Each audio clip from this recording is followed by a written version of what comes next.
House of honour and where. పసిబిడ్డగా నీకు ఇది చూపుతూయా. ఆ తర్వాత నువ్వు తప్పటడుగులు వేస్తూ నడకలు నేర్చిన నట్టి, ఆ పైన నీ అల్లరికి ఆటలకి మురిసిపోయిన ముంగిలి. కానీ ఈనాడు ఇది మన రాచరికానికి చిహ్నం, మన పరువు ప్రతిష్టలకు పట్టుకోదు.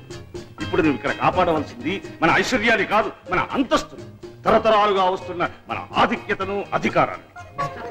చాలండి, లాయర్గా మీరు రిటైర్ అయినా ఆ మాటలు మాత్రం పోలేదు. రాబాబు, అక్కడ ప్రాక్టీస్ అంతా అయిపోయిందా? మళ్ళీ వెళ్ళాలా? వెళ్ళక్కర్లేదు, ఇక్కడే అవును, ఇక్కడే ఉంటాడు. నిజంగా? నిజమేనో. చూడు శ్రీధర్, నిన్న నుంచి మీ మమ్మీ ఎప్పుడు తెల్లవారుతుంది, ట్రైన్ ఎన్ని గంటలకు వస్తుంది, అబ్బాయి ఎప్పుడు వస్తాడు, ఎన్ని గంటలు, ఎన్ని నిమిషాలు, ఎన్ని సెకండ్లకి ఇంటికి చేరుకుంటాడు, అబ్బబ్బో ఇదే గొడవ గొడవ గొడవ. వీళ్ళ నీ కోసం ప్రత్యేకంగా పాయింట్ చేశాను. వీళ్ళు నీ పని, నీ ఆఫీసు పని తప్ప మరొక పని ముట్టుకోకూడదు. Thank you daddy. ఆఫీసు పని చూద్దాం. అబ్బా, అవన్నీ తర్వాత చూస్తాలండి. ముందు స్నానం చేసి భోజనం చేయనివ్వండి. అవును డాడీ, చాలా రోజులు అయింది, ఇవాళ మనం అందరం కలిసిపోవచ్చు. Okay okay. రైట్. చెన్నై గారికి బాత్రూమ్లు అన్ని రెడీ చేయండి. ఏదైనా లోపం జరిగిందా చంపేస్తాం. ఏదేదు వాళ్ళ ముగ్గురు ఒకే మాట మీద ఉంటారు. హాయ్ బావా. ఎవరు నువ్వు? Chick chick. ఎవరు? I'm Kavitha, you know. Kavitha ఎవరు? గుర్తుపట్టలేదా? అంతు చిక్కడం లేదు. ఓ కమాన్ కమాన్ బావా. చిక్ చిక్, మన చిన్నప్పుడు కలిసి ఆడుకోలేదు బావా? నువ్వు అప్పుడు ఇప్పుడు ఒకేలాగున్నావు. ఏయ్, నువ్వు ముసలిదాని అయ్యే వరకు నేను ఇలాగే ఉంటాను, కానీ ఇంతకు నువ్వు ఏ ప్రాంతానికి చెందిన దానివి? ఈ ప్రాంతానికి ఎందుకు వచ్చావు? నువ్వు వస్తున్నావని నిన్ను మీట్ కమ్మని మా ఫాదర్ దత్తుడు గారి ఆర్డర్, అందుకే వచ్చాను. చిక్ చిక్. ఓ, దత్తుడు మావయ్య గారి కూతురువా? అందుకే ఇలా ఉన్నావు. లేదు గీలేదు కానీ నువ్వు వెళ్ళు. బావా, నేను ఎలా ఉన్నాను? సిల్క్ లో లేను. సిల్క్ కాదు, కాటన్ లో ఉన్నావు. నానా బావా, సిల్క్ అంటే silk Smitha, sex bomb. Sex bomb కాదు, ఆటం బాంబులా ఉన్నావు. వెళ్ళు వెళ్ళు. లిసన్ టు మీ బావా, ప్లీజ్ బావా, ప్లీజ్. బావా, నువ్వు ఎప్పుడైనా ఫుట్బాల్ మ్యాచ్ చూసావా? లేదు. Oh what a game, what a thrill. అందులో సుబ్బారావు ఆడుతుంటే ఒకటే బాల్ గోల్ లో ఉండాల్సిందే. yes Subbarao, that's it, come on come on come on. Miss chick chick, నేను ఇప్పుడు ప్రశాంతంగా ఉండాలంటే ఏం చేయాలో తెలుసా? ఏం చేయాలి? నేను చిక్ చిక్. బావా, ఎలా ఉంది నీ office? Fantastic daddy. Up to date law books, law journals అన్ని ఉన్నాయి. పక్క గదిలో గుమాస్తా స్టెనోగ్రాఫర్ ఉన్నారు. Come on, take your seat. Come on, my boy, sit down. Thank you daddy. Grand.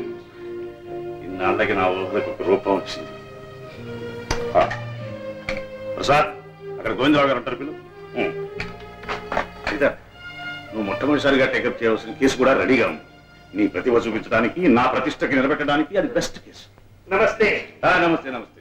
Ready కూర్చో. సిడా. మా అబ్బాయి శ్రీధర్. నమస్తే. నమస్తే. వీరు గోవిందరావు గారు, మనకు కావలసిన వారు. ఇన్కమ్ ట్యాక్స్ తెలిసి కొన్ని కోట్లు ఉన్నాయి, తెలియకుండా ఎన్ని కోట్లు ఉన్నాయో వారికి తెలియదు. నువ్వు టేకప్ చేయబోయే కేసు వీరిదే. ఏ మీ కేసు ఏమిటి? వీడు మా అబ్బాయి రాజా సార్. నిజానికి వాడు వాళ్ళ అమ్మని నేను తిడితేనే ఓర్చుకోలేడు. అలాంటి వీడు తను అనుభవించి మోసం చేశాడని ఓ అమ్మాయి వీడి మీద కేసు పెట్టింది. నిజానికి అదొక బ్రోతల్ సార్. డబ్బున్న వాళ్ళ అబ్బాయి కదా అని ఇలాంటి పన్నాగం పన్నింది. అవును సార్, పేద విద్యార్థులంటే నాకు జాలి సార్. చిరిగిపోయిన అమ్మాయి బట్టలు చూసి జాలిపడి ఆ అమ్మాయి స్కూల్ ఫీజు కూడా కట్టేవాడిని సార్. నా అమ్మాయికత్వాన్ని చూసి నా మీద అభండం వేసింది సార్. సార్, నా ఆస్తి మొత్తం అమ్మాయికి ఇవ్వడానికైనా సిద్ధమే, కానీ నేను ఈ అభండాన్ని మాత్రం మోయలేను సార్. ఈ రోజుల్లో మామూలు అయిపోయింది శ్రీధర్. కోటీశ్వరుడు తెలిసి కొన్నాళ్ళు వెంటబడ్డం, కలిసి తిరగటం, కొన్ని లక్షలైనా రాకపోతాయని దురాశతో ఇలాంటి కేసులు బనాయించడం. ఈ దరిద్రులకు ఒక ఆట అయిపోయింది. ఆటగా సార్, ఇదొక వ్యాపారం అయిపోయింది. పాపం పూర్ క్రీచర్స్, వాళ్ళని చూస్తే జాలేస్తుంది సార్. Nothing doing. అలాంటి వాళ్ళకి ఒకసారి గట్టిగా బుద్ధి చెప్పాలి. Sridhar, this is sheer blackmailing. ఉన్న వాళ్ళని వెన్నుపోటు పొడిచే ప్రయత్నం. You must not elevate. Okay daddy, I will take up this case as a challenge. Very good, very good. Come on, put the table. Come on. బాబు, హారతి తీసుకో బాబు. బాబు, మొదటిసారి కోర్టుకి వెళ్తున్నా. మొట్టమొదటి కేసు వాదించబోతున్నా. అవును, ఈ మొదటి కేసే గెలవాలని బ్లెస్ చేయి. గెలవాల్సింది కేసు కాదు బాబు, న్యాయం. న్యాయమే గెలవాలని, నా బిడ్డ న్యాయమే గెలిపించాలని నా ఆశయం, ఆశీస్సులు. Thank you, thank you. Yes, proceed, Mr. Sridhar. Thank you. నీ పేరు? Saroja. Saroja. Miss Saroja, you are beautiful and lovable. I love you. I can't live without you. I will die for you. నువ్వు లేనిదే నేను బ్రతకలేను. కానీ నీ అందానికి ముగ్ధులై నిన్ను ప్రేమిస్తున్నానని నీ వెంటబడ్డవాళ్ళు ఎవ్వరూ లేరా? చాలా మంది ఉన్నారు. వాళ్ళ మాటల్ని వాళ్ళ ప్రేమను నువ్వు నమ్మలేదు, వాళ్ళతో చరువుగా తిరగలేదు, అవునా? అవును. వాళ్ళలో రాజా లాంటి వాడు, అంటే ఐ మీన్ అంత డబ్బున్నవాడు ఎవ్వడూ లేడా? లేరు. Mister justice, note this point. Miss Saroja, Raja కోటీశ్వరుడి కొడుకని నీకు తెలుసు. తెలుసు. అతని అంతస్తుకు నువ్వు ఏమాత్రం సరితూకమని కూడా నీకు తెలుసు. తెలుసు. అయినా అతను నిన్ను ప్రేమిస్తున్నాడని, పెళ్లి చేసుకుంటాడని నువ్వు నమ్మావు. నమ్మాను. పిచ్చిగా నమ్మాను. గుడ్డిగా నమ్మాను. కారణం?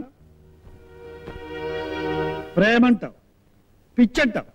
All right. మీరిద్దరూ ఆ ప్రేమతోనే పబ్లిక్ గా పగలనక రాత్రనక సినిమాలకు, హోటళ్లకు, పార్కులకు, క్లబ్లకు విచ్చలవిడిగా తిరిగారు, అవునా? అవును. Good good. మరి మీ ఇద్దరు వయసులో ఉన్నారు కదా, అంత ప్రేమగా, పిచ్చిగా, చనువుగా కలిసిమెలిసి తిరిగినప్పుడు మీరిద్దరూ ఒకరినొకరు ముట్టుకోలేదా? మీకు ఎలాంటి ఆవేశము కలగలేదా? కమాన్, టెల్ మీ ట్రూత్. చెప్పలేవు, కానీ కోర్టులో అందరి ముందు రాజా నిన్ను రేప్ చేశాడని మాత్రం చెప్పగలవు. ఇది చెప్పలేవు. ఓకే. రాజా నీ కోసం ఎప్పుడైనా డబ్బు ఖర్చు పెట్టేవాడా?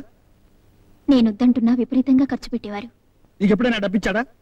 అవసరానికి నేనే 2 సార్లు తీసుకున్నాను. I see. మిస్ సరోజా, నిన్నింత నమ్మించిన వాడు, నీ అవసరానికి డబ్బిచ్చిన వాడు నిన్ను బలాత్కరించవలసిన అవసరం ఏమొచ్చింది? పెళ్ళయ్యే వరకు అలాంటి సంబంధానికి నేను ఒప్పుకోలేదు. మ్మ్హ్మ్. అంటే నీకు ఇంతవరకు ఏ మగాడితోనూ సంబంధం లేదంటావు? లేదు. ముమ్మాటికి లేదు. ఉంది. నీకు సంబంధం ఉంది. అబద్ధం. పచ్చి అబద్ధం. నువ్వు చెప్పేదే అబద్ధం. నీకు ఎంతో మందితో సంబంధం. లేదు. లేదు. ఆ. లేదు. ఒక్కరితో కాదు, రాజా కంటే ముందు నీకు 4 సంబంధం ఉంది. లేదు. లేదు. లేదు. మిస్టర్ జస్టిస్, ఈ ఎగ్జిబిట్ చూడండి. ఆమెకు ఎవరెవరితో ఎలాంటి సంబంధాలు ఉన్నాయో మీకే అర్థమవుతుంది. అన్యాయం, ఘోరమైన అన్యాయం. ఆ ఫోటోలు కల్పితం. వాళ్ళెవరో నాకు తెలీదు. నాకు తెలీదు. భగవంతుడు సాక్షిగా నాకు తెలీదు. నాకు తెలీదు. మిస్టర్ జస్టిస్, కోటీశ్వరుడు కొడుకైన ఈ రాజా తనే కావాలనుకుంటే తనకున్న డబ్బుతో ఇంతకంటే అందమైన అమ్మాయిల్ని ఎంతమందినో కొనుక్కోగలరు. ఇలాంటి చరిత్ర ఉన్న అమ్మాయిని బలాత్కరించవలసిన అవసరం లేదు. అందుకే చెప్తున్నాను, ఇంతకు ముందే ఎంతో మందితో సంబంధం ఉన్న ఈ సరోజ దురాశతోనూ దుర్బుద్ధితోనూ రాజాను బ్లాక్మెయిల్ చేస్తే 1 లక్షో 2 లక్షలో రాబట్టుకోవచ్చని చేసిన కుట్ర. That's all I say. She is a brothel. She is a prostitute. That's all, Mr. Justice.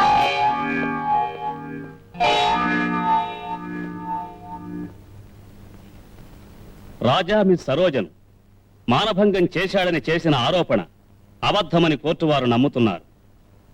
Miss Saroja అంతకు పూర్వమే చెడిపోయిందని రుజువైనందువల్ల ఈ కేసు కొట్టివేయడం జరిగింది.